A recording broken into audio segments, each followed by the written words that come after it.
peux faire, si je fais...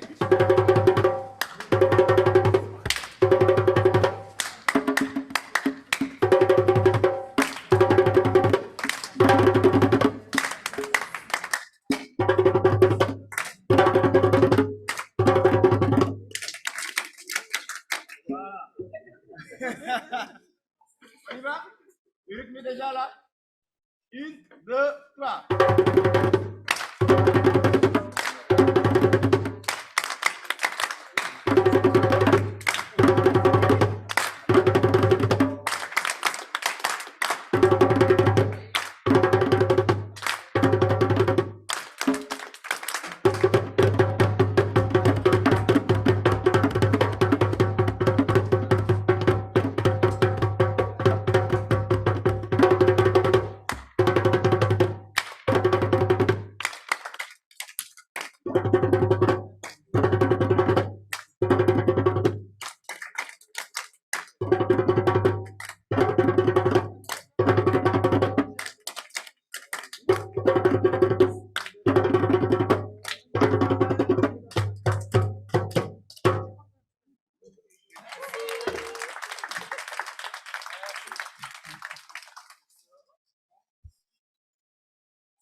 En attendant.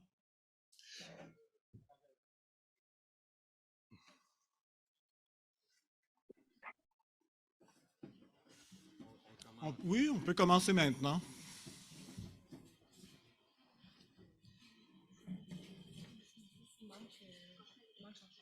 Oui, je sais.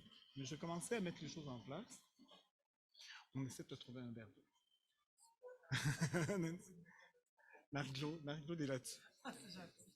Bon, mais mais d'abord, j'aimerais ça vous saluer tous, vous dire bonjour à toutes et à tous et vous remercier d'être là pour cette table ronde sur la mise en œuvre de la politique des arts et de la citoyenneté culturelle de l'UQTR. J'en profite pendant qu'on attend notre dernier invité, peut-être pour vous communiquer certaines informations relatives à cette table ronde. D'abord, vous voyez qu'on a plusieurs partenaires qui nous ont appuyés, soutenus pour organiser cette table ronde qui est organisée principalement par le Laboratoire de recherche sur les publics de la culture, mais en partenariat avec Culture et Communication Québec, avec Culture Trois-Rivières. Vous allez voir que dans nos boîtes à lunch dont je vais vous parler tout à l'heure, on a été chanceux, on a eu des cadeaux de leur part pour vous. Ensuite, la radio étudiante C'est Fou, Zone Campus, le journal étudiant. Évidemment, sur le plan de la politique des arts et de la citoyenneté culturelle, le plan stratégique a été là aussi pour nous soutenir, pour une étude sur la mise en œuvre. Et finalement, bien entendu, on est à l'UQTR, et bien l'UQTR est partie prenante de cette table ronde aussi. Je vais aussi vous mentionner, vous avez vu qu'on nous a mis vraiment de bonne humeur avec une vraie présence de la culture grâce à nos percussionnistes. Donc, j'aimerais ça vous les mentionner. Je voudrais les remercier, Charlotte Sawadogo et Abdoulaye Mboup. Hein? Donc, on peut...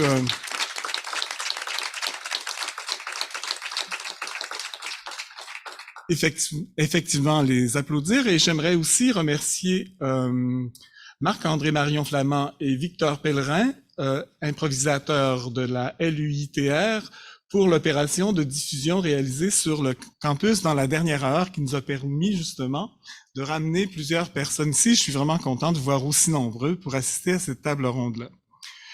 J'aimerais aussi vous présenter nos invités. On en attend encore un, mais il ne devrait pas tarder. Comme c'est un doyen, vous savez qu'il est assez occupé en ce moment, donc quelques minutes de retard peuvent peut-être se justifier. Donc, je vous présente nos invités. On est très heureux d'accueillir pour cette table ronde Martin Lépine, qui est vice-doyen à la formation et à la culture à la Faculté d'éducation de l'Université de Sherbrooke. Je lis la diapositive pour être sûr de ne pas me mélanger dans les titres. Merci d'être là.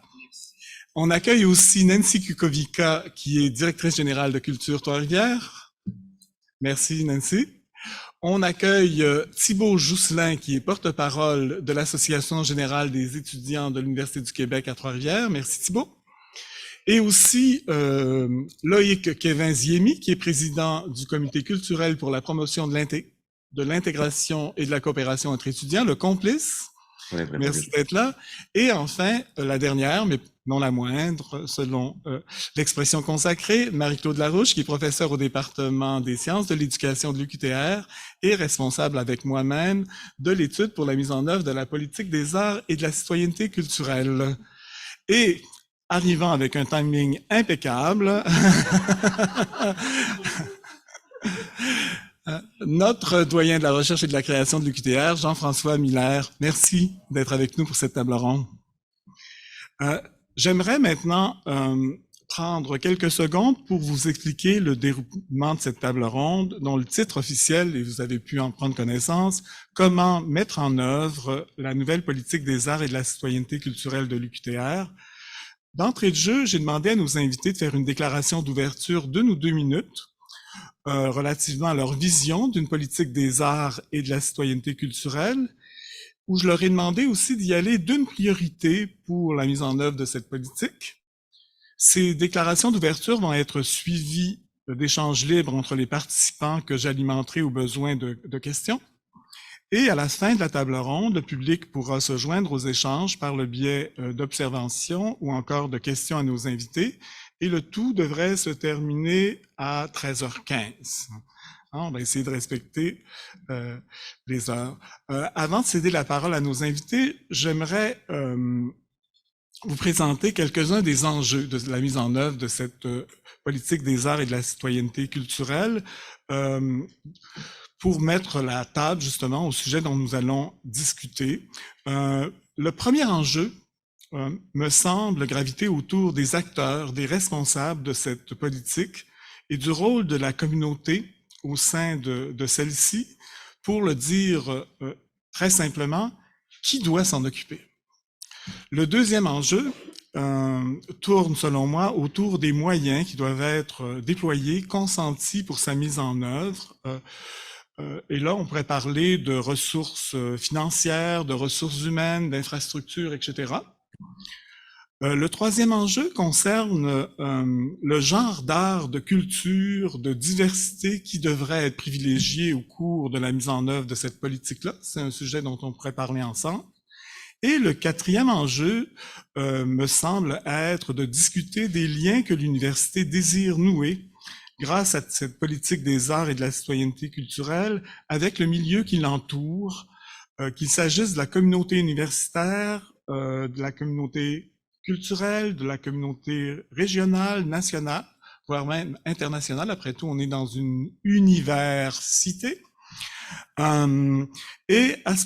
Et dans ce cadre-là, est-ce que l'UQTR doit à ce titre produire, diffuser, animer, jouer les médiateurs, ou encore se limiter à enseigner, à faire de la recherche sur les arts et la culture? On pourra parler de cela aussi. Je m'arrête ici parce qu'il y aura encore beaucoup d'autres dimensions que je pourrais souligner, mais commençons par celle-là. Et de toute façon, l'important, je pense, c'est d'entendre nos invités à ce sujet. Sans plus tarder, je les invite à présenter leur déclaration d'ouverture. On va peut-être commencer avec, en suivant l'ordre qui est déjà là, on va commencer avec notre doyen qui va faire sa déclaration d'ouverture.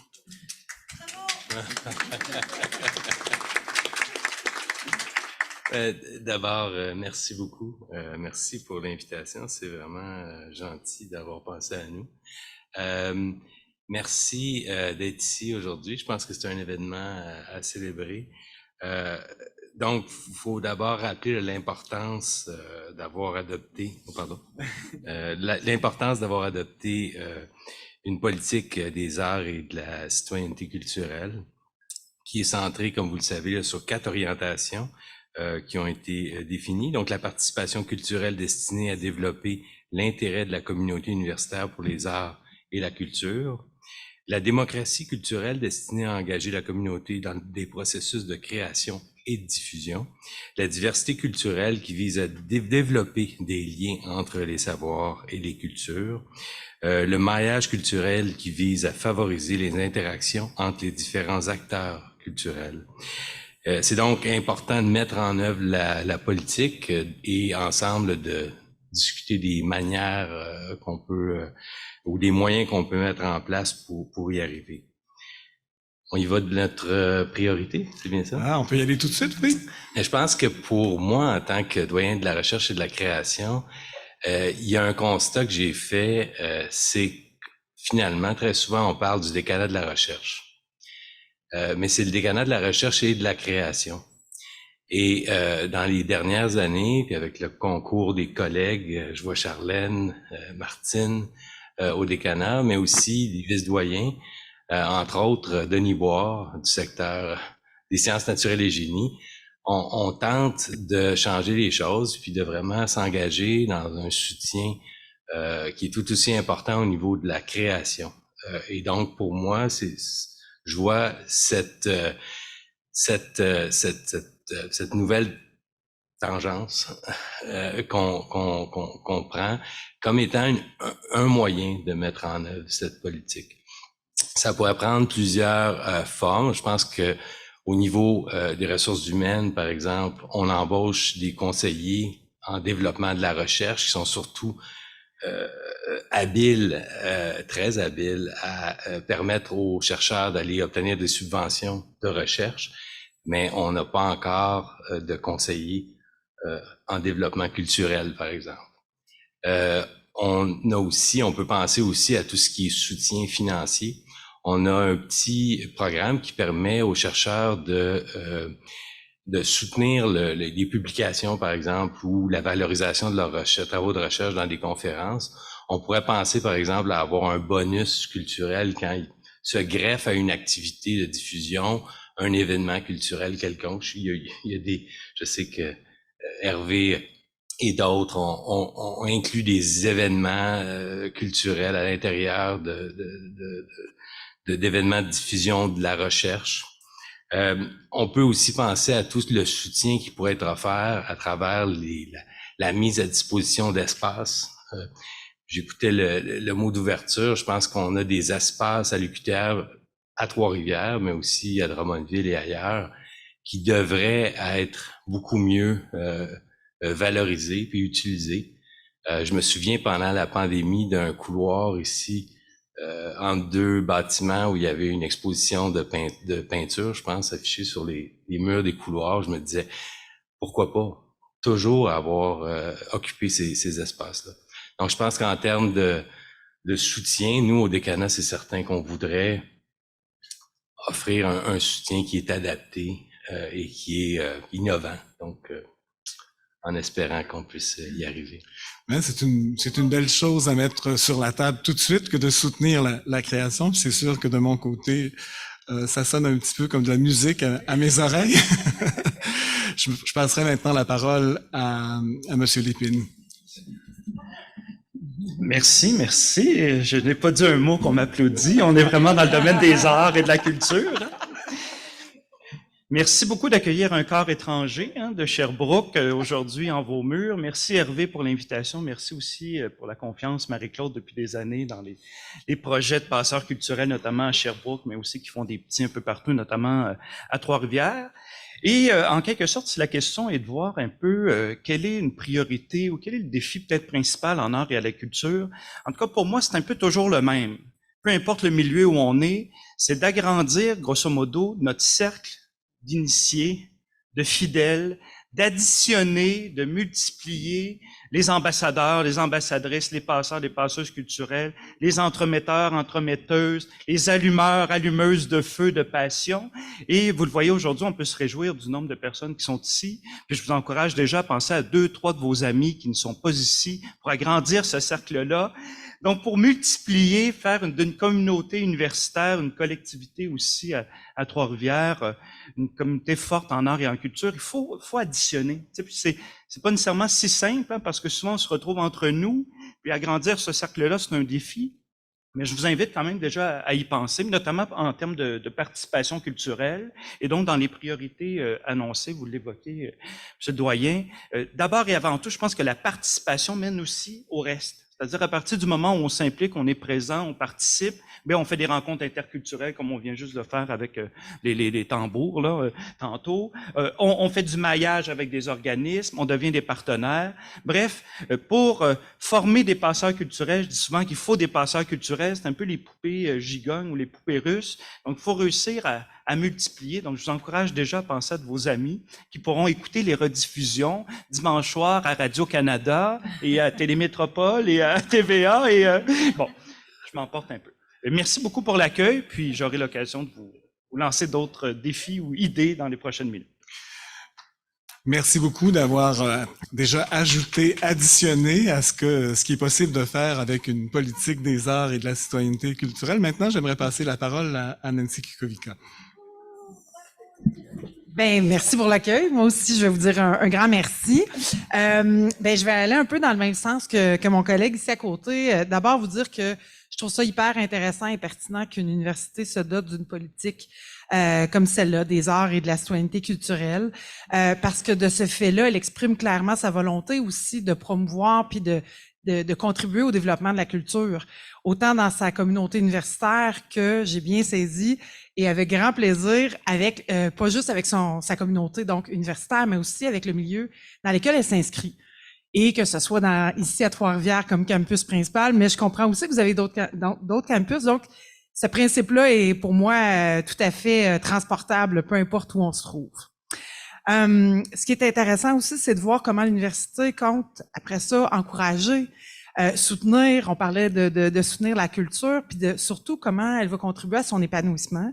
Puis encore une fois, je le prends moi toujours des deux côtés, c'est-à-dire autant au sein de la communauté universitaire, je pense que ça, c'est important. C'est comme un premier cercle, on parlait des cercles d'influence, mais si je fais ce parallèle-là, pour moi, c'est important que d'abord et avant tout, la communauté universitaire s'approprie bien sa politique pour qu'ensuite de ça, elle puisse bien être campée, comment dirais-je, par les propres ambassadeurs internes, mais qu'ensuite, elle puisse rayonner, donc qu'elle puisse faire des maillages avec la communauté dans laquelle elle s'inscrit. Alors, ma priorité, sans surprise, ben, vous comprendrez que c'est le maillage culturel. Je pense que ça, c'est absolument primordial. Si on fait une politique seulement, surtout une politique, évidemment, art et citoyenneté culturelle, si on la fait uniquement pour notre propre communauté, c'est bien, c'est déjà un très bon pas en avant, mais je pense qu'elle gagne à vraiment pouvoir s'épanouir avec la communauté d'accueil dans laquelle elle s'inscrit. Évidemment que moi, je vais toujours avoir plus en tête Trois-Rivières puisqu'on est à Trois-Rivières.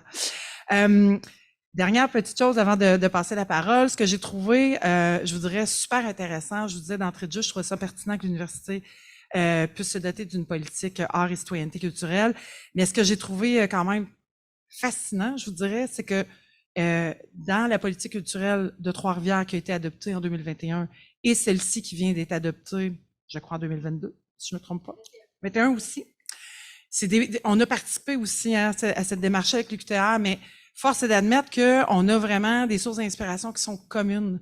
Et donc, on partage déjà, d'ores et déjà, une certaine vision commune de comment doit s'inscrire la culture dans notre société, comment est-ce qu'elle peut contribuer aussi à son développement, que ce soit social, économique, même environnemental, comment est-ce qu'on peut éveiller des consciences, etc. Fait que ça, c'est déjà super intéressant pour moi de voir déjà ce parallèle-là qui est fait entre deux politiques.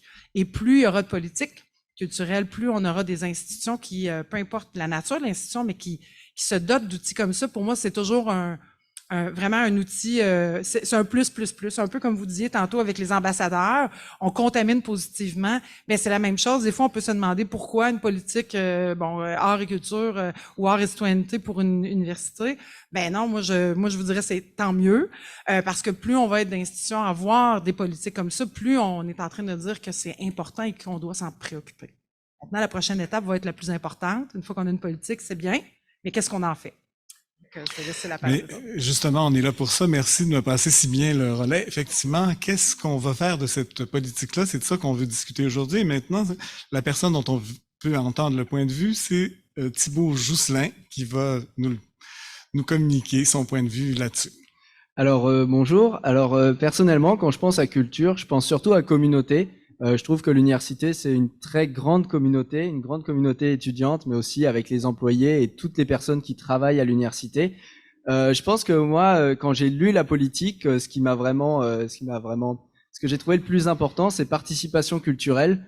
On voit à l'université, il y a déjà beaucoup de choses qui sont faites pour la culture, beaucoup d'activités qui sont mises en place et tout ça. Mais je pense que vraiment, ce serait la participation qui serait intéressante. Je pense que dans notre communauté, que ce soit la communauté étudiante, mais aussi tout ce qui est employé, je pense on a beaucoup de talents qui sont parfois cachés, qui n'osent pas. Peut-être parfois parce que on va pas assez les chercher, ou alors on se donne pas assez les moyens d'organiser quelque chose pour les mettre en valeur. Donc je pense que aussi une communication entre tous les services, que ce soit l'UQTR, mais également les associations étudiantes qui je pense, seraient prêtes à organiser des activités culturelles, mais aussi plein d'associations étudiantes, que ce soit de programmes et d'intérêts, puisqu'il y a plein d'associations d'intérêts qui promouvoient aussi de la culture dans beaucoup de sens. Donc c'est ça, je pense vraiment à la communauté, à la participation, que tout le monde se parle entre eux, et je pense que c'est ça qui pourrait promouvoir la culture à l'université. Et puis je rejoins le point, je suis très content de voir qu'une politique a été votée, et puis je pense que maintenant ce serait le moment de trouver des bonnes idées pour mettre tout ça en place. Merci beaucoup, Thibault, l'université, c'est beaucoup aussi les étudiants, hein, et donc que les étudiants sentent qu'il y a une nécessité de construire quelque chose sur le plan de la culture. Je pense que c'est tout à fait stimulant. Et d'ailleurs, comme on a un autre étudiant avec nous, on va lui demander à lui aussi d'ajouter sa pierre à l'édifice. Merci beaucoup pour ce moment.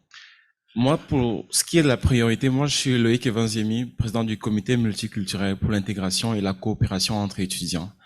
Et dans notre vision, en fait, il y a d'abord un premier pan quand on dit multiculturel. Et nous, on voit d'abord l'identité de chaque étudiant. L'identité de chaque étudiant qui est important pour eux. Et dans notre vision, on veut créer une plateforme pour permettre à ces étudiants de s'exprimer, culturellement parlant. Et quand ils vont s'exprimer, on s'entend que quand on crée cette plateforme-là, créer une plateforme, c'est de là, en fait, c'est de créer des outils ou bien des moyens artistiques pour permettre l'expression de leur identité. Et on veut que la culture, la différence culturelle de chaque étudiant, leur identité soit une bonne nouvelle pour leurs proches étudiants. Et c'est ça qui va motiver, en fait, pour qu'un étudiant se lève le matin, décide de prendre le bus quittant le Cap de la Madeleine, prendre la 2 pour venir sur le campus à Trois-Rivières, parce qu'il sait la culture, la différence de mon collègue en classe, mais c'est une bonne nouvelle pour moi. J'apprécie, je trouve ça beau, ça donne de l'espoir. Merci.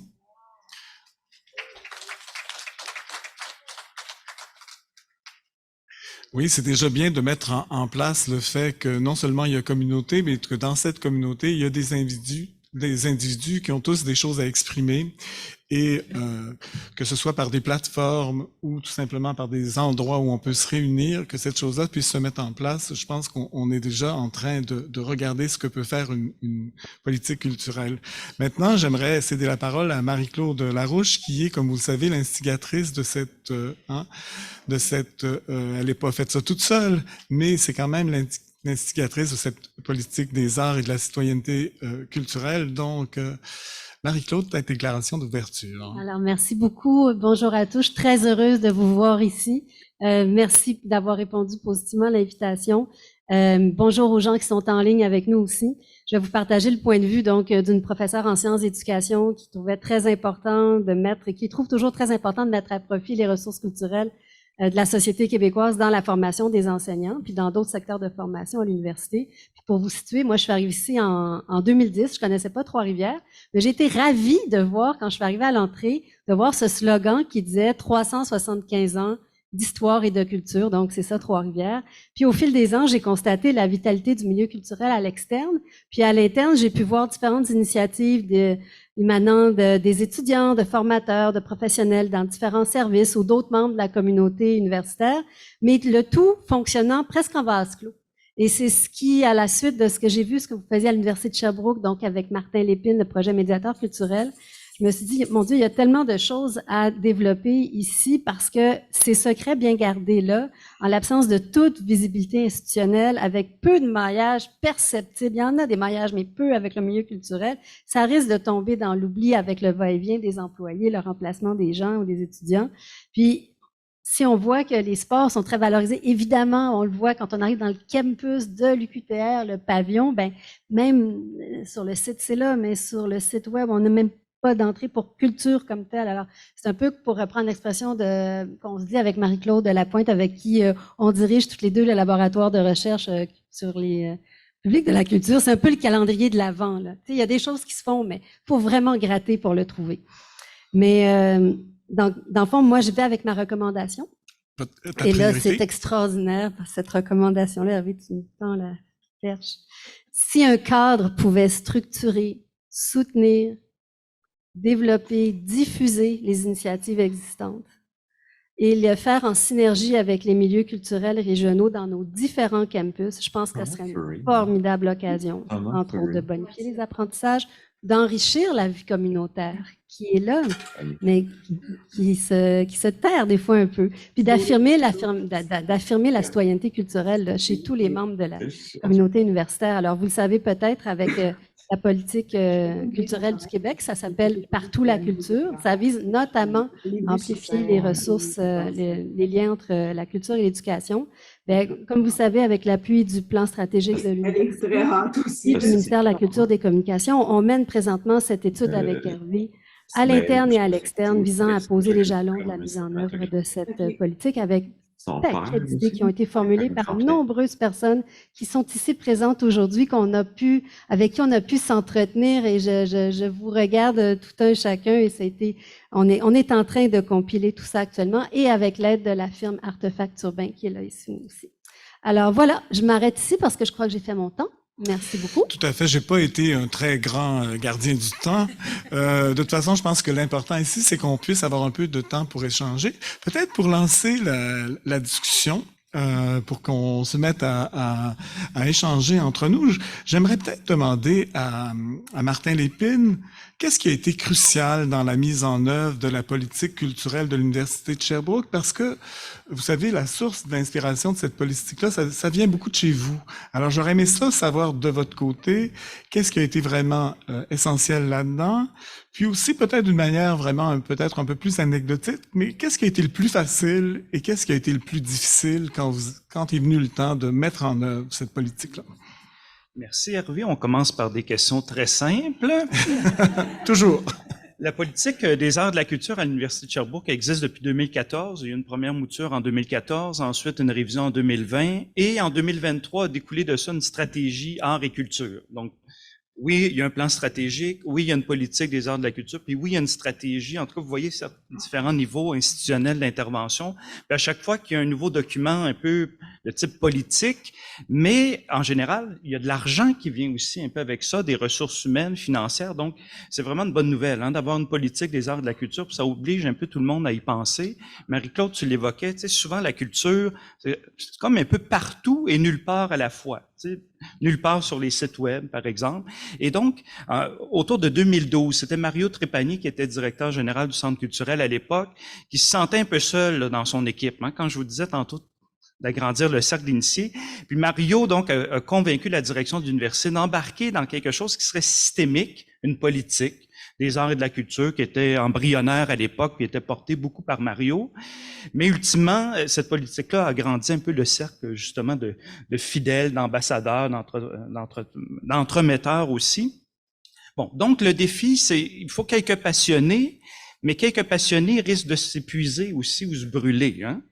Et donc, mieux vaut avoir un système, en quelque sorte, qui aide ces passionnés-là. Et c'est le même défi qu'on a dans les écoles primaires, secondaires. Bien souvent, on a une personne dans l'école qui porte les arts et la culture depuis des années. Cette personne-là prend sa retraite, puis pendant 4-5 ans, il n'y a à peu près plus rien qui se passe dans cette école-là. Donc, il faut vraiment penser communauté, vous le disiez, les gars aussi, là, groupe, collectivité, et non pas juste individu. C'est comme si, donc, une Marie-Claude, un Hervé, une Marie-Hélène et d'autres à l'Université du Québec à Trois-Rivières portent comme individus certains dossiers. Mais là, je pense que la politique fait en sorte qu'il faut s'en parler puis agrandir ce cercle-là. Bon, donc défi d'un individu à un groupe, c'est un peu le défi qu'avait relevé Mario à l'époque. Et juste une politique, vous voyez que là, en 2023, on s'est dit, juste une politique, ça peut rester aussi un document écrit, là. Et donc, on a découlé une stratégie art et culture avec des actions très, très, très ciblées. Et juste ce qui se passe aujourd'hui, c'est-à-dire à la fois des bouchées ou un lunch, hein, parce que le mot culture vient du mot agriculture, hein, c'est d'abord nourrir les corps, puis ensuite nourrir les esprits, mais d'avoir l'ensemble du filon de l'agriculture à la culture dans les événements. On essaie à Sherbrooke de développer un réflexe culturel, là, ou même si on organise, par exemple, un colloque de l'ACFAS, ben il y a des invités culturels, il y a de la musique, il y a un slam, et on peut penser à des artistes professionnels pour le faire, mais on peut aussi penser, comme vous le disiez, à des étudiants, à des membres de la communauté universitaire, en tant qu'amateurs, hein, personnes qui aiment les arts et la culture, qui se lancent, puis qui sont en création aussi, puis qu'on invite dans des événements. C'est donc de collectivement penser un genre de réflexe culture. Émilie Perron en parle comme ça aussi dans son dernier livre là, sur la culture, un réflexe culture. C'est-à-dire qu'à chaque fois qu'on crée quelque chose, à chaque fois qu'on fait un événement, mais on ajoute peut-être un peu d'agriculture, des bouchées locales, et des arts, de la culture. Et donc, ultimement, on crée des rencontres aussi au-delà du propos un peu froid parfois de la science ou du monde universitaire. C'est une vision un petit peu plus holistique de ce que c'est que la vie universitaire, pas uniquement la vie de l'esprit, mais aussi un peu le ventre et un peu les autres dimensions plus sensorielles peut-être que la culture vient alimenter. Oui, parce que, et là après je laisse le micro à d'autres, là, mais John Dewey, là, dans les années 1930, là, parlait vraiment de l'art comme d'une expérience sensible où tous les sens sont sollicités, et tous les sens, là, mais c'est le goût, oui, bon. Vous connaissez tous les sens. On était au Japon, je pense qu'il y en a un 6e, là, en tout cas. Mais vraiment penser les arts et la culture comme une expérience commune, partagée, où tous les sens sont sollicités. Déjà, avec ça en tête, on réorganise un peu autrement nos rencontres universitaires. Si vous voulez réagir maintenant, vous pouvez le faire. À partir de ce moment-ci, on commence à échanger. Mais si vous avez envie que je vous relance, je peux aussi vous relancer. Est-ce que quelqu'un aimerait réagir à ça? Oui, peut-être justement pour continuer sur cette chose-là, mais peut-être cette fois-ci, je m'adresserai à notre doyen, parce que une des choses qu'il faut pas oublier, c'est que cette politique des arts, elle a été adoptée grâce au soutien du vice-rectorat à la recherche et au développement. Et moi, je me demandais justement, est-ce que cette chose-là, là, ce rattachement-là qui est particulier, c'est quand même quelque chose d'assez exceptionnel à ma connaissance, en tout cas, que la culture soit rattachée directement avec la recherche. Est-ce que vous pensez, Jean-François, que ça peut changer quelque chose dans son application? Et est-ce que au décanat de la recherche et de la création, dans sa mise en œuvre, il y a des éléments, vous avez fourni des éléments de réponse à ce sujet-là, là, qu'on pouvait, mais est-ce que ça peut transformer la manière dont cette politique culturelle-là va être mise en œuvre? Ben, au risque en fait, je pense que ça a probablement été porté par le vice-recteur pour des raisons de régie interne. Est-ce que la décision, que ce soit portée par le vice-rectorat à la recherche et au développement, ou est-ce que le plan d'action devrait être porté? Ça, j'en suis pas certain. On a eu une question similaire qui nous a été soumise en lien avec l'équité, diversité et inclusion. C'est un dossier qui était poussé il y a quelques années beaucoup par la recherche, en lien avec les chaires de recherche du Canada. Et on savait pas trop où mettre la conseillère en EDI. Est-ce qu'elle devait se retrouver au vice-rectorat à la recherche et au développement ou bien aux ressources humaines? J'avais proposé qu'elle soit rattachée au rectorat parce que le rectorat, vraiment, pour moi, l'EDI, ça touche à toutes les sphères. Encore là, pour des raisons de régie interne, elle est rattachée au vice-rectorat, aux ressources humaines. Mais je pense que ce qui est certain dans mon esprit, c'est que si on y va avec un plan d'action, ça doit être un plan d'action qui va au-delà du vice-rectorat à la recherche et au développement. La place essentielle là, des étudiants, c'est quelque chose qui serait complètement où ce serait un angle mort pour nous, parce que justement, dans ce vice-rectorat-là, on n'est pas en soutien aux étudiants.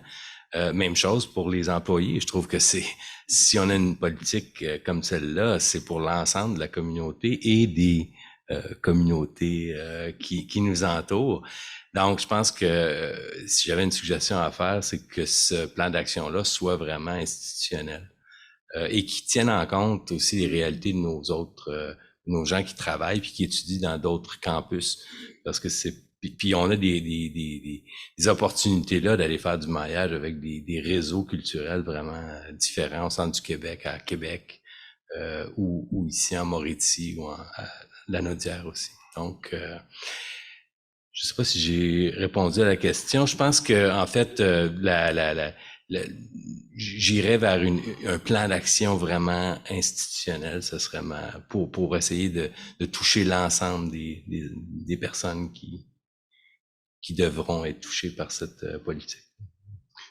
C'est un point. Oui, Thibault. Oui, c'est ça, j'aimerais rebondir également. Oui, c'est sûr que ça pourrait concerner beaucoup de services parce que, par exemple, c'est sûr que la communauté étudiante, à mon avis, comme vous le disiez, c'est pas ce service-là qui est rattaché à la communauté étudiante. Aussi, moi, je pensais où est-ce que les étudiants vont principalement à l'université, c'est à leurs cours et aux activités étudiantes.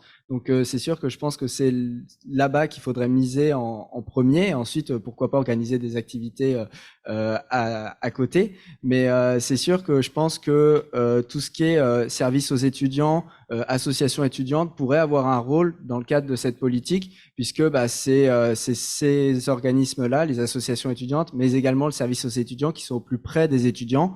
Ça pourrait être, par exemple, par du soutien de la part du service aux étudiants, des idées, des formations, mais aussi les associations étudiantes. Je pense que toutes sont d'accord sur le fait que organiser des activités, c'est bien. Après, généralement, ils sont confrontés à un manque de moyens. C'est surtout pour ça qu'il y a peu d'activités qui sont organisées de manière culturelle. Est-ce que de ce côté-là, justement, on pourrait penser, justement, si l'université se considère justement comme un milieu où tout le monde devient partenaire et partenaire du milieu aussi, est-ce qu'on pourrait penser, par exemple, que l'association étudiante décide de voter une cotisation pour la culture qui serait là aussi un investissement qui s'ajouterait à celui de notre université, parce qu'on veut aussi que les ressources viennent de ça. Est-ce qu'on pourrait penser à des choses comme ça, puisque on sait que quand on veut organiser des choses, il y a des choses qui coûtent rien, mais il y a beaucoup de choses il y a beaucoup d'activités qui demandent du financement.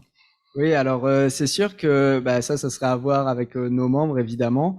Ça serait à voir aussi avec des discussions dans nos comités à l'interne. Mais c'est sûr qu'on fait déjà de la promotion de la culture dans le sens où on donne beaucoup de bourses aux associations étudiantes, notamment pour des initiatives à caractère académique, mais également associatives. Et généralement, c'est plus dans les initiatives à caractère associatif qu'on va retrouver de la culture.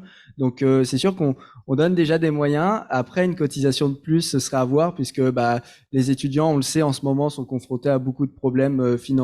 Ils travaillent de plus en plus. Donc, peut-être dans ces temps incertains, on va dire, d'inflation, peut-être réfléchir à mettre une cotisation, mais c'est sûr que je pense que ça peut venir de tous les moyens. Évidemment que les associations seraient vraiment vont encourager, on va dire, ce type d'initiative. Parfait. Il y avait Martin et puis Nancy qui voulaient réagir sur cette question-là. Loïc aussi? Oui, en fait, parce que la question du financement par les étudiants, par et pour les étudiants, a été posée beaucoup à Sherbrooke aussi dans le cadre du projet Passant culturel. Mais je dirais, avant d'envoyer la balle aux étudiants, je pense que l'institution en un sens, à se prendre en main, à être dynamique, à créer les conditions favorables, créer des activités culturelles gratuites au départ, puis créer le mouvement. Puis une fois que les étudiants sont embarqués, ce qui est arrivé à Sherbrooke, depuis l'automne dernier, les associations étudiantes en éducation, le premier, deuxième, troisième cycle, ont accepté de payer des frais institutionnels obligatoires sur la facture étudiante, 8 $ à l'automne, 8 $ à l'hiver, 16 $ par année, pour 2 spectacles gratuits au centre culturel, un film à la Maison du cinéma, les accès gratuits au musée de la ville. Bon, ça vaut vraiment plus que 16 $, on s'entend, mais on n'aurait pas pu demander ce 16 $-là avant de créer des conditions gagnantes.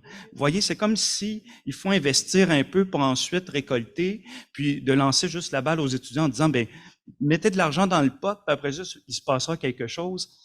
Non, on émite, il se passe quelque chose, souhaitez que ça se poursuive. Et le ministère de la Culture peut aider en ce sens-là aussi pour démarrer les choses, mais il faut créer la boule de neige de départ, là, je pense, institutionnellement, puis ensuite les étudiants peuvent peut-être embarquer aussi. Nancy? Ben moi, je voulais plutôt m'en aller, pas tant sur le financement, mais un peu sur la gouvernance. Hein. On en a parlé un peu plus tôt.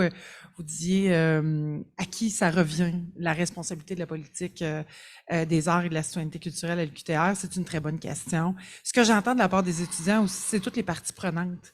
Je connais pas assez suffisamment. Ça fait longtemps que j'ai fait mon bac, puis ça a sûrement changé. Fait que je suis pas capable de vous dire exactement la connaissance suffisante pour savoir exactement où ça, de toute façon, c'est pas à moi de le dire, mais je veux dire, comment vous allez responsabiliser ou quel département, ou je le sais pas.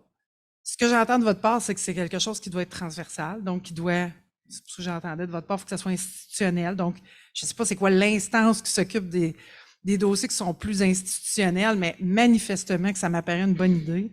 Ceci dit, ce que je vous invite à faire, c'est à pas confondre la responsabilité du suivi de la politique avec les parties prenantes de la politique. Ce que vous parlez, c'est vraiment aussi comment les étudiants, on va les intégrer, comment est-ce que les corps professoraux, vous avez déjà des départements d'ailleurs en art, je vois des collègues des arts visuels ici, tu sais, vous avez déjà des parties prenantes, vous avez aussi une galerie d'art déjà sur votre campus, fait il y a déjà plein de parties prenantes qui sont existantes. Maintenant, c'est de voir un peu comment on les met à l'œuvre. Et effectivement, selon le plan d'action qui va être déterminé, ça ne veut pas dire que l'instance qui est responsable de suivre la politique doit être responsable de toutes les actions en découlant. Puis je sais que je vous apprends rien quand je dis ça, mais je trouve que ça se prête bien aujourd'hui pour qu'on se le redise, tu sais, qu'après ça, l'université, elle peut très bien dire, ben, dans mes parties prenantes, qui est responsable de telle action ou tel type d'action ou telle autre action? Puis il y a probablement des choses qui vont appartenir beaucoup plus à l'université. On parlait de financement, donc il y a peut-être des éléments qui vont appartenir davantage à l'institution. C'est quoi mes conditions gagnantes? Qu'est-ce que moi je peux faire pour favoriser, comment dirais-je, que tous les ingrédients, que le terreau soit fertile, mais après ça, il y a sûrement un ballon à passer à d'autres après ça, puis c'est quoi le relais qui est fait? Fait que c'est ça, moi, j'avais le goût de rebondir en disant, ben, tu sais, ça va être des questions super pertinentes et super intéressantes à discuter, là. C'est qui est responsable dans son ensemble, mais après ça, on est tous, on le disait hein, tantôt, la culture est un peu, c'est tout le monde, donc c'est personne. D'où l'importance, à mon avis, de très bien identifier des parties prenantes, mais aussi la responsabilité. Il faut qu'elle incombe à quelqu'un, parce que sinon, souvent, c'est un peu trop facile. On dit, ben, la culture, c'est pour tout le monde, donc c'est toi, c'est moi. Puis au bout du compte, dans 1 an, dans 5 ans, dans 10 ans, on va se dire, ben, c'était pas toi, c'était moi. Ah, ben, c'était pas. Ah, ben, finalement, on a fait toutes sortes de choses, mais pas nécessairement celle-là. Fait que c'est ça aussi qu'il faut pas échapper, je pense, dans le processus. Ça va être de vraiment pouvoir devenir, c'est ça, identifier un peu plus les mécanismes aussi, peut-être, de contrôle, comment est-ce qu'on va vouloir s'assurer que notre politique avance bien, etc. Tu sais. Voilà. C'est des éléments intéressants. J'avais envie d'utiliser la métaphore sportive du porteur de ballon. On veut bien que le ballon circule, mais ça prend quand même peut-être quelques personnes qui le portent au départ. Il y avait Loïc, je pense, qui voulait réagir. Oui, j'allais intervenir sur le côté financement. Les étudiants ne vont pas m'aimer là-dessus. Désolé les gars. Et les filles aussi. Ah, une manifestation. Ils ont déjà réagi, hein? Mais enfin, bref, moi, ce que je voulais dire, c'était la même lancée que Nancy, c'est de dire qu'est-ce qu'on peut faire avec ce qu'on a déjà. Dans le fond, la création, l'art, c'est la création, et créer, ce n'est pas qu'est-ce que je peux faire avec beaucoup plus de budget, c'est qu'est-ce que je peux faire avec le budget que j'ai là présentement. Et à l'université, présentement, il y a déjà beaucoup de potentiel qui est là. Est-ce que, par exemple, je jette ça comme ça, je raconte n'importe quoi. Est-ce que le sous-sol peut devenir comme la nouvelle route des saveurs de l'université? Et on parle du pavillon Benjamin Sult, le pavillon des arts et tout. Il y a du potentiel avec de créer vraiment cette plateforme dont je parlais dans la première intervention. Quelle est cette plateforme-là qu'on offre aux étudiants? Chaque ces individus avaient des identités culturelles peut-être différentes ou similaires de s'exprimer. Qu'est-ce qu'on peut faire avec ça qui existe déjà? C'est aussi, nous les étudiants, on a cette relation avec l'université comme parents et enfants. Et entre parents et enfants, il y a les moments où le papa ou la maman va dire, voici ce que tu peux faire dans la maison. Et on sait qu'à un moment donné, c'est papa qui doit mettre l'argent les mains dans la poche. Mais on sait à un moment donné, il faut que l'enfant manifeste une certaine volonté de faire quelque chose. Et là, papa va dire, ah, il aime bien aller au hockey, fait que je vais l'accompagner cette fois-ci, je vais mettre le gaz dans le chat et tout, on va aller au hockey. C'était un peu ça. C'est intéressant, je pense, de quand même dire qu'il y a déjà des choses qui existent à l'université. Il y a peut-être un certain nombre de jouets, si vous me passez l'expression, avec lesquels, qui restent trop souvent dans la boîte et dont on ne sert pas assez. Je suis vraiment dans la métaphore aujourd'hui, pardonnez-moi. Donc, il y avait Martin, je pense, qui voulait intervenir à nouveau. Peut-être sur la structure, à savoir qui porte la question culturelle dans une université. Nous, à Sherbrooke, c'est la secrétaire générale, donc vice-rectrice aussi à la vie étudiante. Vous voyez que c'est une autre affaire. Et tu le mentionnais aussi, Marie-Claude, d'entrée de jeu, c'est-à-dire que, et tu le mentionnais aussi juste à l'instant, il y a plein d'initiatives qui existent déjà dans les universités. On les connaît à peine. Bon, il y a une galerie d'art ici, mais qui est déjà vraiment entrée. Puis c'est là que je reviens un peu à mon propos initial, là, mais l'idée de passeur culturel, si un de mes amis ou un professeur, un chargé de cours m'amène à la galerie d'art, qui crée le mouvement en quelque sorte, je risque de, je goûte une fois, puis je risque de vouloir y retourner pour goûter à nouveau. Là. C'est un peu le principe des sushis. Là. Il y a 20 ans, personne n'en mangeait au Québec. Aujourd'hui, il y en a à tous les coins de rue. Mais la première fois qu'on a goûté à des sushis, on n'était peut-être pas trop sûr non plus de manger du poisson cru. Mais vraiment, l'idée, c'est de créer le mouvement et ne pas non plus penser qu'une seule personne, quand bien même Jocelyne Fauché, secrétaire générale de l'université, est responsable de, elle doit se faire des amis dans les facultés, dans les départements, avoir des ambassadeurs. Et ce qu'on est en train de faire avec la stratégie des arts de la culture, c'est faire en sorte que les arts de la culture sont à proximité de tout le monde. C'est-à-dire que dans les cafétérias, dans les facultés, parce que un peu comme ici, là, on a différents pavillons, plutôt que de dire, ben, venez au centre culturel, ouais, OK, oui, il y a le mouvement pour se rendre, mais on peut peut-être aller aussi vers les gens. Et donc, dans les cafétérias, sur l'heure du midi, il y a des bandes étudiants qui jouent gratuitement. Il n'y a même pas de coût, là, sinon qu'il y a une petite scène comme temporaire qui est aménagée là. Puis, on fait en sorte, en fait, que quand on rentre dans les murs, par exemple, de la faculté d'éducation, on sent tout de suite là, qu'ici, les arts, la culture, sous toutes ses formes, sont valorisés.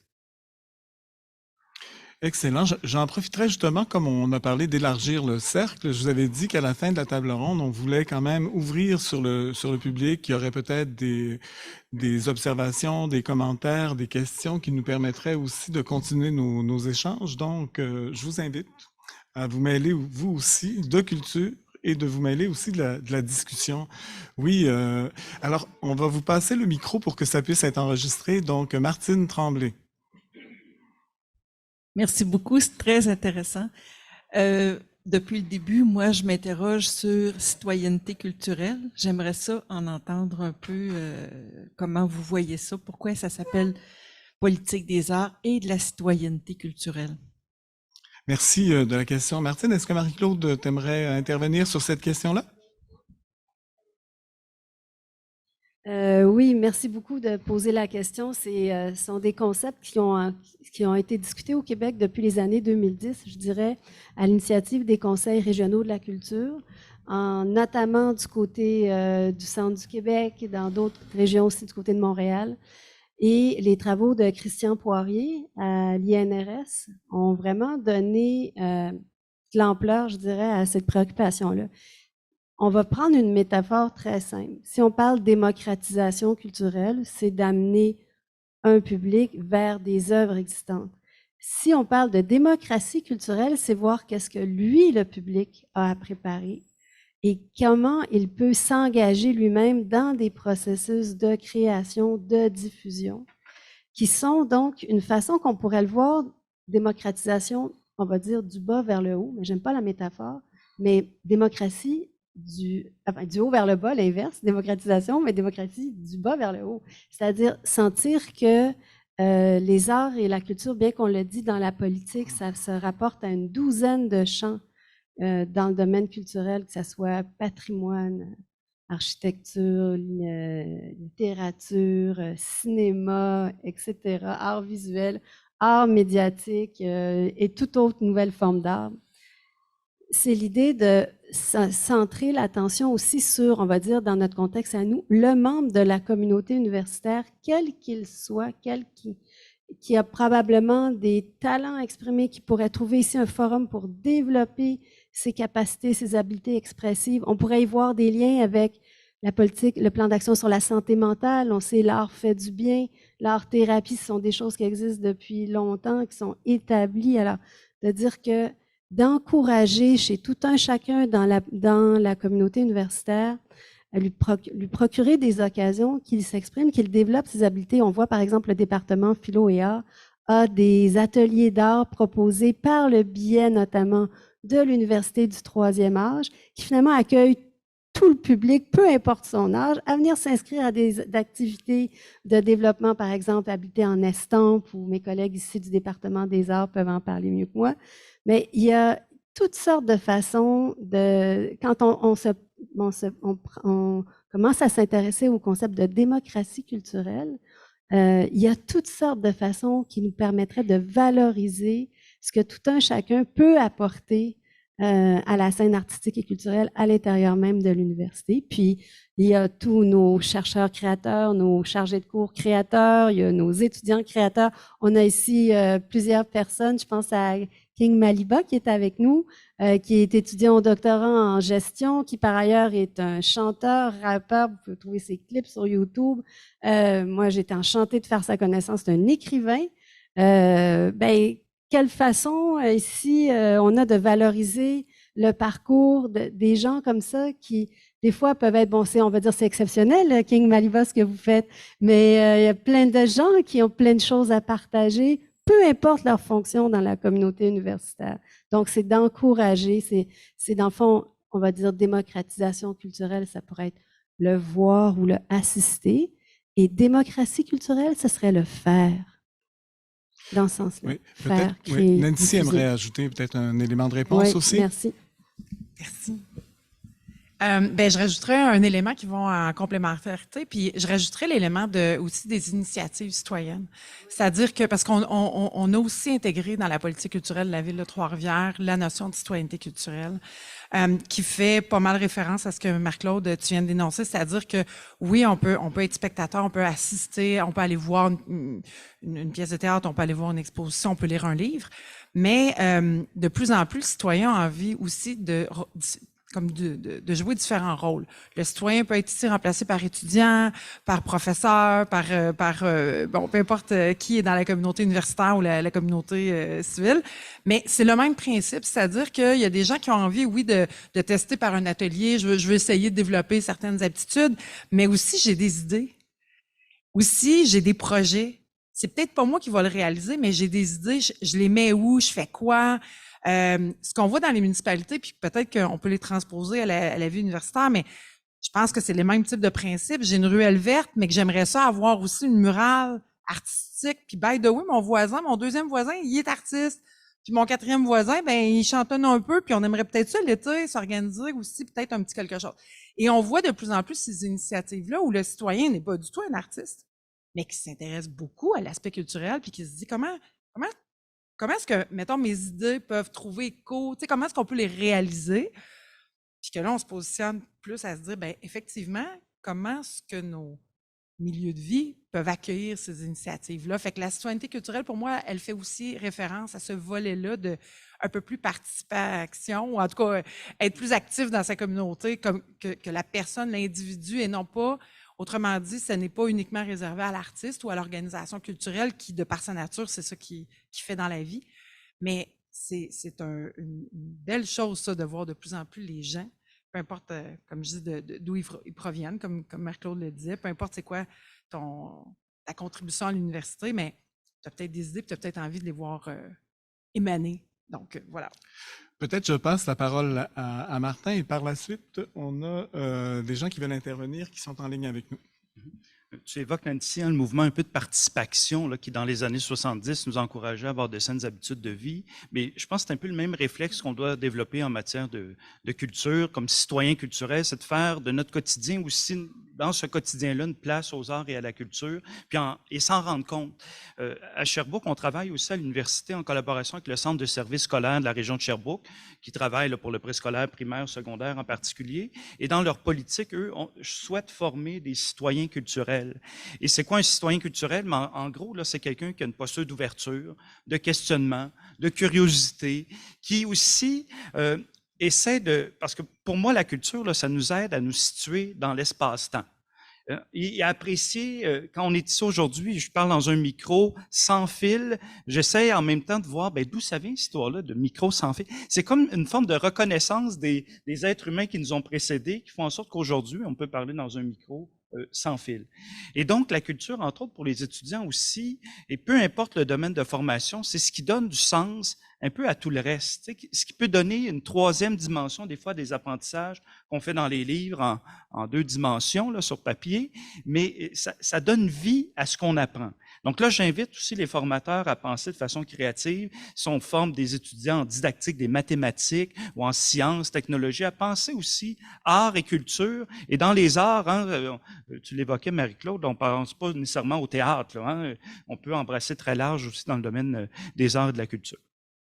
Merci. Et justement, parlant de culture, juste avant de céder la parole aux gens qui sont en ligne, on va avoir une petite ponctuation culturelle.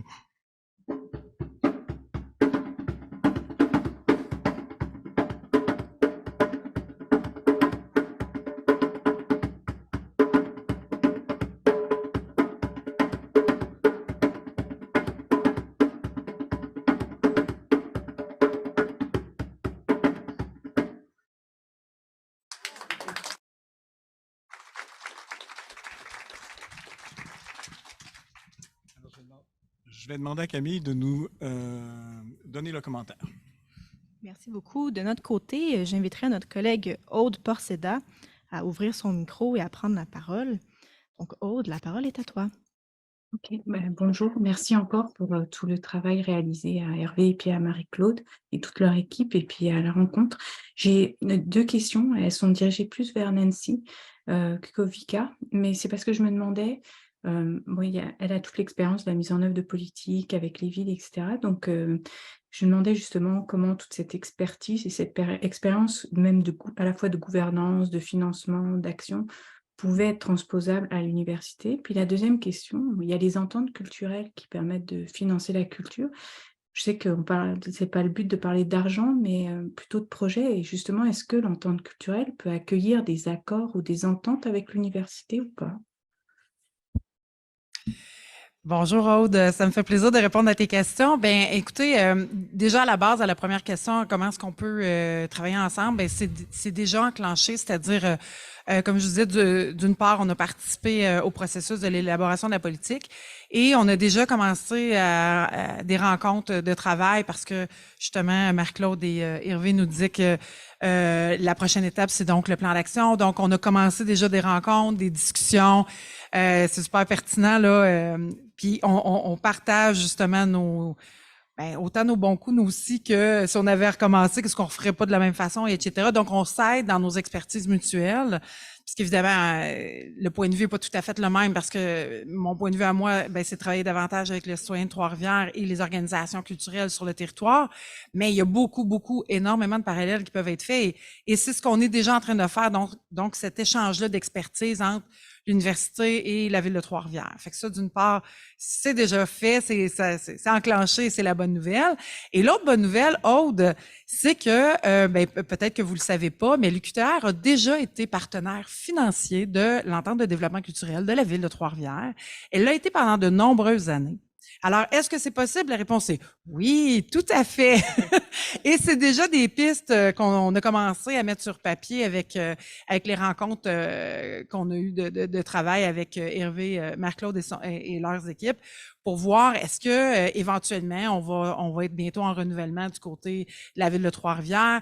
Est-ce que c'est quelque chose qui pourrait intéresser l'université? Je vous disais tantôt, on a quand même 2 politiques qui ont quand même des similarités, pas surtout, mais on a probablement des objectifs qui vont se rejoindre. Est-ce que ça peut être intéressant pour l'université d'investir dans une entente de développement culturel? municipal où on pourrait retrouver des actions qui seraient gagnant-gagnant autant pour la communauté universitaire que pour l'ensemble du territoire de la ville de Trois-Rivières. Écoutez, on l'a fait par le passé, fait que je dirais, moi, d'entrée de jeu, je dirais certainement, puisque le passé est garant pour moi de certains avenirs, c'est-à-dire qu'on l'a déjà essayé par le passé. Si l'université a dû cesser son investissement, c'était pas faute d'intérêt, mais c'était de faute de moyens à l'époque et de priorités là, qui devaient être revues. Maintenant qu'il y a une politique, peut-être que les astres s'enlignent de nouveau et qu'on pourra voir si c'est un outil qui peut être intéressant, mais oui, c'est possible. Voilà. Merci beaucoup. On va prendre une deuxième intervention en ligne, mais si dans la salle vous avez des questions, on revient à vous tout de suite après. Parfait. De notre côté en ligne, j'inviterai Jonathan Gariepi à prendre la parole, à ouvrir son micro. Si je ne me trompe pas, Jonathan, donc, est du côté du campus de l'Assomption. Oui, je parle du campus de l'Assomption, nouvellement ouvert depuis maintenant un peu plus d'1 an. Je suis responsable, juste pour l'information, de la région de la Naudière pour l'UQTR, donc je m'occupe autant du campus de l'Assomption que de celui que nous sommes en relocalisation du côté de Terrebonne, et puis de celui qui s'en vient aussi pour la région de Joliette. Donc, voilà qui est pour la petite biographie. C'était plus un commentaire, je vous dirais, d'ordre général, puis sans pas nécessairement de questions plus précises. Je voulais, dans un premier temps, remercier Marc-Claude et les gens qui l'entourent en lien avec la politique d'avoir interpellé les campus régionaux. Je sais que la politique vise à toucher autant Trois-Rivières que le centre du Québec avec le campus que nous avons de Drummondville. D'avoir inclus la Naudière est également... je voulais lever mon chapeau à ça. On travaille très fort, nous, dans les campus régionaux. Puis lorsque je dis nous, je fais référence à ma collègue qui est du côté de Québec, mais également ma collègue qui est du côté de Longueuil, à faire en sorte que l'UQTR se voit dans son ensemble à la grandeur de la géographie du Québec, bien que nous sommes moins nombreux qu'à Trois-Rivières. On fait un travail très fort pour justement déployer ces antennes-là de l'UQTR partout au Québec. Puis, en lien avec la politique qui nous concerne aujourd'hui, je voulais vous remercier d'avoir pensé à nous. En complément de cela, je veux mentionner aussi également que l'un des points forts des campus régionaux de l'UQTR est dans sa proximité. Donc, le fait d'avoir cet élément-là dans nos cartons nous amène à développer ces partenariats-là avec les gens de notre milieu, comme on le mentionne, oui, au niveau de la culture, mais au niveau de différentes sphères également. Donc, lorsqu'on parle de la culture, c'est vraiment des liens qu'on désire tisser chacune et chacun dans nos régions. Je veux souligner la présence du Musée d'art de Joliette qui est avec nous aujourd'hui à distance et la SODAM aussi de Mascouche qui prennent dans leur temps pour être avec nous, qui ont aussi pris leur temps pour être présents lors des rencontres qui ont lieu au campus de l'Assomption il y a quelques semaines aussi en lien avec Artefact pour la réflexion de cette politique-là. Donc, c'est un commentaire général que je veux dire. Merci d'avoir inclus les campus régionaux. Ça va nous faire plaisir de continuer à collaborer pour la mise en place de cette politique-là. Puis, tiens, il me vient une question peut-être pour monsieur de l'Université de Sherbrooke. Je sais que vous avez également un campus qui est délocalisé du côté de Longueuil.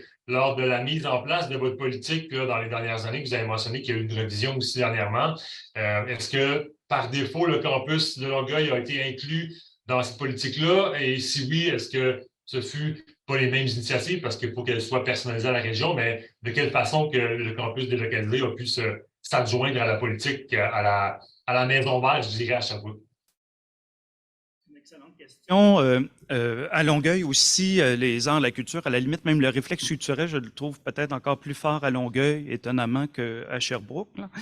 Malgré le fait qu'il n'y ait pas un centre culturel au campus de Longueuil directement, mais il y a des collaborations assez étroites avec le théâtre de la ville de Longueuil et éventuellement, ce théâtre-là est appelé à déménager et probablement qu'il y aura une passerelle carrément entre l'Université de Sherbrooke, campus de Longueuil et le théâtre de la ville de Longueuil qui va devenir un genre de complexe culturel. Donc oui, à Longueuil, et donc c'est possible dans les campus délocalisés, en quelque sorte, là, de faire vivre la culture, notamment à l'Assomption. Vous êtes bien garni avec le théâtre Hector Charland juste à côté, le bureau de M. Legault juste à côté, le vieux palais de justice que ma sœur dirige. N'hésitez pas à m'écrire, je vous mettrai en contact.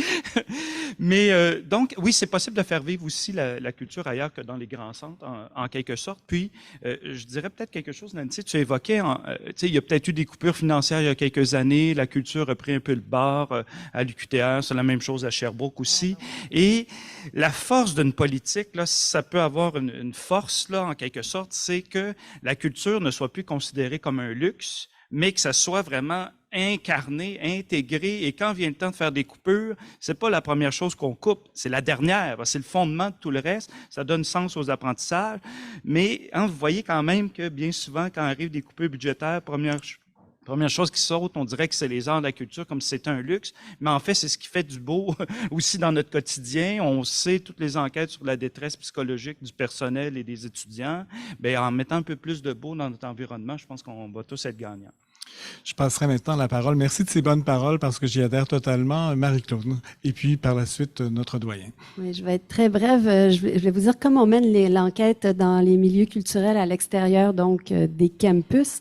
Je pense que je m'adresserai à nos collègues d'Artefacts urbains, donc Jeanne Couture qui est là, directrice, et puis Laura Trottier qui est chargée de projet, pour un peu vous demander quels besoins vous entendez dans les milieux culturels à l'égard de l'UQTR dans ces réflexions où on se demande comment mettre en œuvre sa politique culturelle. Vous aviez une ou deux, trois idées. Je sais qu'on arrive vers la fin, mais ça serait intéressant d'entendre ce qui ressort de cette étude, de cette enquête que vous menez de façon quand même approfondie dans les milieux culturels. Merci.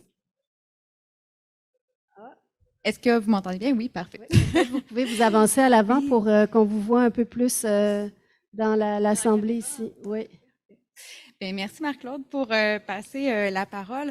En fait, du côté des organismes et dans le milieu culturel dans la région en ce moment, ce qu'on constate, c'est qu'un des besoins les plus importants, c'est d'ouvrir la conversation avec l'institution pour qu'elle puisse déployer son action culturelle, la structurer en collaboration avec ce qui se fait déjà et quels sont les besoins. C'est sûr qu'il y a des besoins qui sont variés selon les types d'organismes, si ce sont des acteurs indépendants ou pas. Chaque discipline, chaque secteur de la culture a ses besoins particuliers aussi. Puis on le sait, du côté de la culture, un organisme qui est subventionné versus un organisme qui ne l'est pas, n'a pas les mêmes besoins, mais de manière générale, ce qu'on constate, c'est d'ouvrir la conversation avec l'UQTR pour voir qu'est-ce que l'UQTR est en mesure de leur apporter, quel type de ressources, quel type d'outils peuvent être fournis pour les organismes. Puis à ce moment-là, s'asseoir pour réfléchir ensemble sur des actions concrètes. Donc, comme l'UQTR en est à ses premières amorces de politique culturelle, c'est sûr que c'est peut-être plus difficile du côté des organismes de saisir de façon très concrète quelles actions doivent être mises en place. Donc, c'est de vraiment prendre le temps de poser une réflexion sur la pérennité des liens qui peuvent être faits, parce que c'est facile aussi de poser des actions qui vont être ponctuelles, puis qui vont avoir un effet plutôt éphémère dans le milieu culturel de manière générale, dans la ville ou dans la région qui entoure l'UQTR. Mais si une réflexion est faite avec le milieu, à ce moment-là, il y a moyen de tisser des liens qui vont être plus pérennes et qui, là, vont avoir des retombées très concrètes sur le développement culturel de la région, autant d'un point de vue social que d'un point de vue économique. J'ajouterais une petite chose, Hervé, tu l'as mentionné tout à l'heure, le porteur de ballon. C'est ce qu'on sent aussi beaucoup dans les campus régionaux, même ici à Trois-Rivières.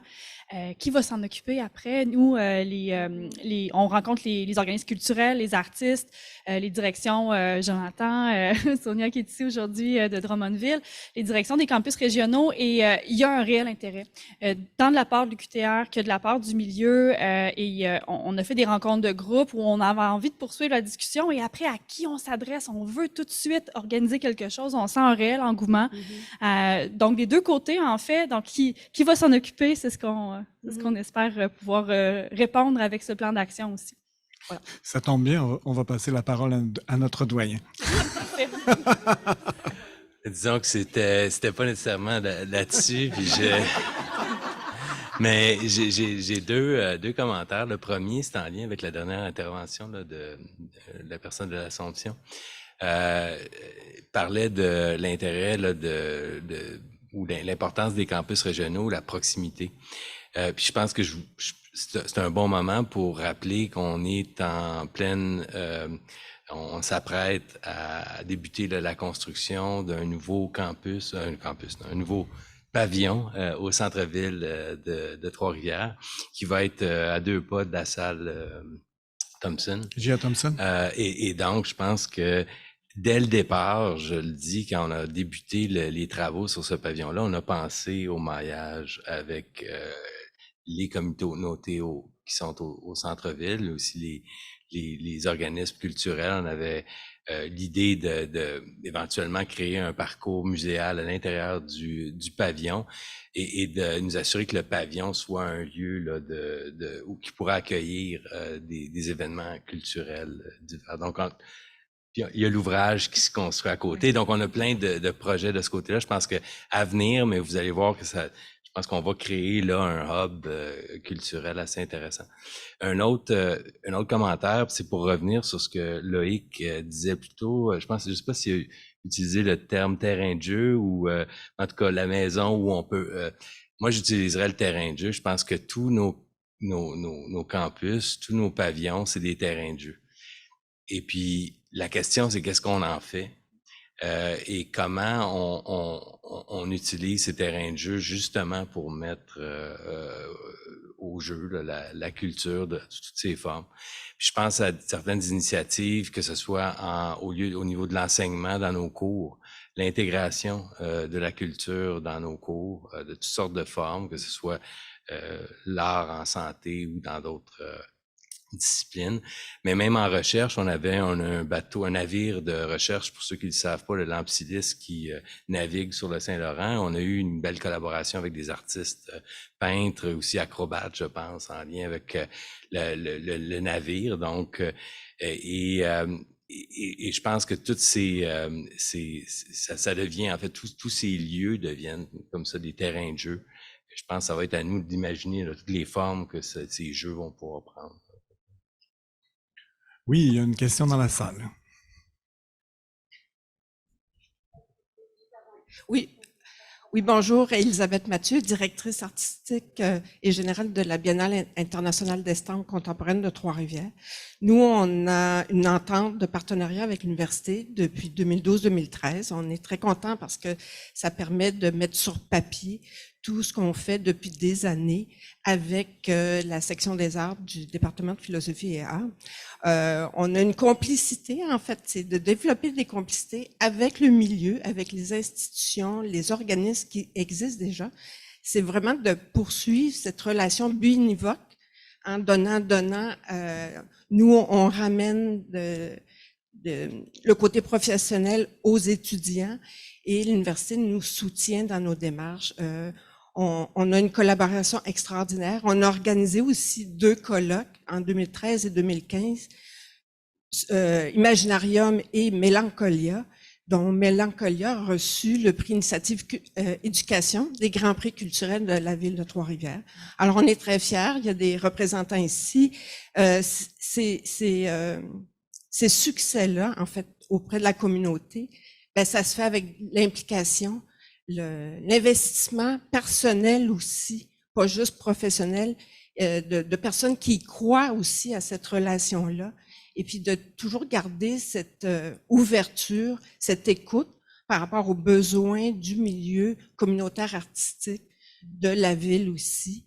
Les 2 colloques, on n'aurait pas pu les faire sans l'investissement de Pierre-Simon Doyon, professeur associé en histoire de l'art du département, qui est allé chercher 2 subventions au CRSH, et puis ça permet vraiment d'établir des contacts, pas seulement à Trois-Rivières, mais à la grandeur du Québec, parce que nous, on est un événement aussi local, régional, national et international. Alors, quand la Biennale voyage, elle voyage aussi avec ses partenaires. Alors, je pense que ça, je voulais le témoigner parce que moi, je vois à chaque renouvellement du partenariat, vraiment, je suis toujours convaincue quand il faut le faire, parce que les étudiants aussi, ils rayonnent une fois qu'ils ont leur diplôme, puis on est un petit peu, on fait partie un peu de ce point positif-là. Je vous remercie, Madame, de votre témoignage. On s'en va vers la fin de notre table ronde, donc je vais donner la parole une dernière fois à chacun de nos invités parce qu'on est tellement content de les avoir eus avec nous et puis qu'ils puissent justement communiquer leurs réflexions à ce sujet-là. Donc, je commencerai avec Marie-Claude pour le mot de la fin. Merci, Hervé. Je vois quelqu'un peut-être qui aimerait intervenir. Oui, au micro, s'il vous plaît. Je vais vous donner mon temps de parole. Ok, merci. Moi, c'est Cyprien Kapoukou, étudiant en communication sociale. J'aimerais juste poser une question peut-être pour ceux qui vont nous écouter à la radio ou nous C'était lire. par contre un mot de la fin. Ouais. Enfin, je vais aller rapidement. En fait, depuis que je suis là, vous discutez de comment mettre en œuvre la politique des arts et de la citoyenneté culturelle de l'IQTR, sans nous dire très brièvement le contenu de cette politique-là. J'aimerais savoir si parmi vous, il y a quelqu'un qui peut nous dire quand même le point saillant de cette politique, une manière de mieux informer la population, la communauté qui nous suit. Merci beaucoup. Comme on est à la fin de la table ronde, je vais vous inviter tout simplement, et on a un lien qui vous permet d'avoir accès à cette politique culturelle-là et à son contenu. Et puis après ça, si vous avez des questions à nous adresser, on sera heureux d'y répondre. Mais la première chose peut-être, ce serait le lien, est-ce qu'il est là? Oui, il est là, juste en haut ici, vous avez le lien. Et là, vous allez avoir le contenu. Ici, l'objet de la table ronde, c'était moins de faire connaître la politique, mais je vous invite tous et toutes justement à aller en prendre connaissance. Et puis, si vous avez des choses à nous communiquer à ce sujet-là, vous pouvez le faire notamment au laboratoire de recherche sur les publics de la culture. On va transmettre l'information.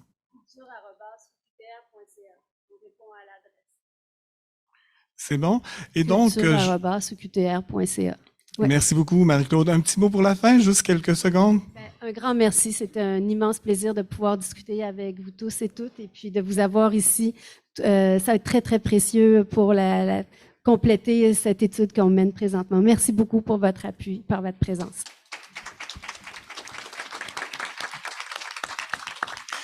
Loïc, un souhait avant de quitter cette table ronde? Merci beaucoup pour l'opportunité vraiment que vous donnez aux complices, à la communauté internationale de s'exprimer pour cette politique-là, mais je pense que c'est déjà aussi une plateforme que vous nous avez offert, c'est un premier pas et je dis merci pour ça. Merci. Thierry? Thibaut. Oui, c'est ça. Merci de nous avoir permis de nous exprimer et d'avoir permis d'exposer nos idées. C'est ça. On est très content de voir qu'il y a une politique qui a été votée. Maintenant, c'est sûr qu'après ces discussions-là, ça donne plein d'idées à mettre en place. Donc, on a bien hâte de voir le plan d'action qui sera lié à cette politique pour pas que ça soit juste une politique parmi tant d'autres, mais bien quelque chose qui va changer les choses. Merci de cette intervention. Monsieur le doyen? Ben, rapidement, moi, c'est plus un souhait qu'il y a le plan d'action, mais que dans un an, on ait vu plus de culture sur nos campus, dans nos couloirs. Mon expérience des dernières années à Sherbrooke a bien montré, en tout cas, que le monde des arts et de la culture, les organismes culturels, ont leur porte toute grande ouverte pour le monde de l'éducation, qui, lui, est souvent plus fermé, par contre, que le monde des arts et de la culture à nous recevoir, là. Donc, je vous invite à vraiment embrasser peut-être le mot université au complet, là, c'est-à-dire être unis vers la cité. Puis, la cité, ben, c'est aussi les gens qui nous entourent, la collectivité. Merci. Mon Dieu, après ça, je dirais idem. Hein? J'allais exactement là. Si j'avais un souhait à faire, moi aussi, c'est que cette politique-là permette à l'université de continuer des partenariats comme ma collègue de la Biennale vient de l'exprimer, que ça devienne peut-être plus facilitant. De pouvoir travailler avec l'université puis d'avoir des mariages parce qu'effectivement, je suis tout à fait d'accord avec vous. Le milieu culturel, les artistes sont extrêmement ouverts et très intéressés à travailler avec la communauté universitaire. Parfois, c'est une question de méconnaissance de nos propres milieux ou de nos propres défis qui fait en sorte que c'est plus difficile de se comprendre, mais je pense sincèrement que cette politique-là n'est que le début pour nous permettre de mieux se comprendre. Alors, merci. Merci de l'invitation. Si vous permettez à votre animateur d'émettre un souhait à son tour, même si c'est pas tellement son rôle, il devrait peut-être garder un peu plus d'ombre pour lui. Mais moi, mon souhait, ce serait qu'on reprenne la discussion peut-être dans un an ou deux pour voir où on en est et voir comment on peut continuer parce que je pense que la culture, pour moi, la culture, c'est aussi un mode de vie, quelque chose qui se pratique au quotidien. Et comme université, je pense qu'on pourra se poser dans une année ou deux, on peut continuer à se reposer la question, qu'est-ce qu'on a accompli? Et maintenant, on s'en va vers où? Quelles sont les prochaines étapes pour que la culture soit encore plus quelque chose que l'on vit à tous les jours. Merci à tous.